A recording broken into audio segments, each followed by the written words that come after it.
It's a great honor for the APA president to be able to present such well-deserved awards to some of our most distinguished psychologists every year, typically at the APA convention.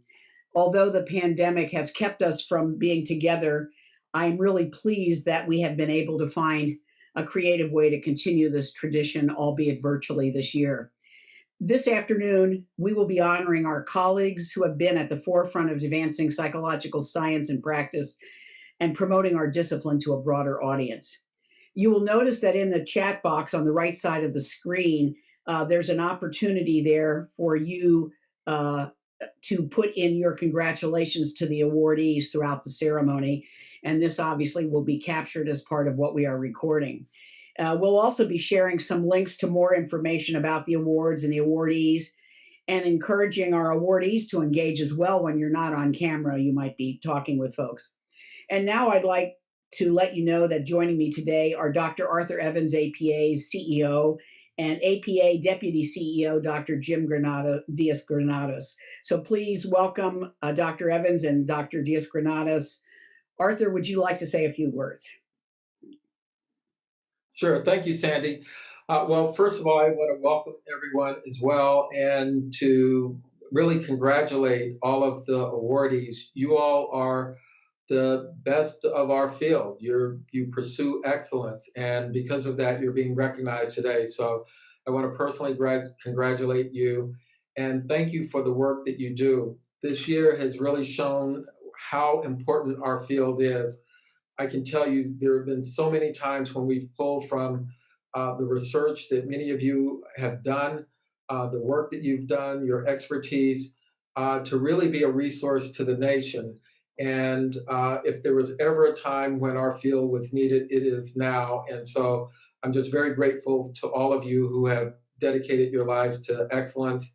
Congratulate you again on the work that you have done, and look forward to working with you and applying the work that you've done to our field. Thank you. The award for distinguished professional contributions to independent practice recognizes outstanding independent practitioners in psychology. The recipient of this award, Dr. Adam Weissman, is a healthcare innovator, leader, and visionary with a mission to revolutionize the mental behavioral health field by increasing access to, disseminating, and implementing best practices and evidence-based treatments for underserved communities. Currently, the Weissman Children's Foundation provides large-scale pro bono COVID-19 relief across the country. Dr. Weissman. Thank you so much, Tara. I am truly honored and humbled to accept this Distinguished Contributions to Practice Award.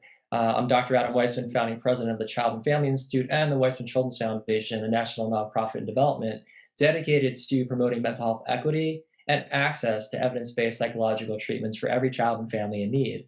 This week, we hit a terrible COVID milestone, 300,000 lives lost in the United States alone. And also this week, we saw our frontline healthcare workers get their very first vaccinations, offering us some hope for better days ahead. But unfortunately, there is no vaccine for mental illness.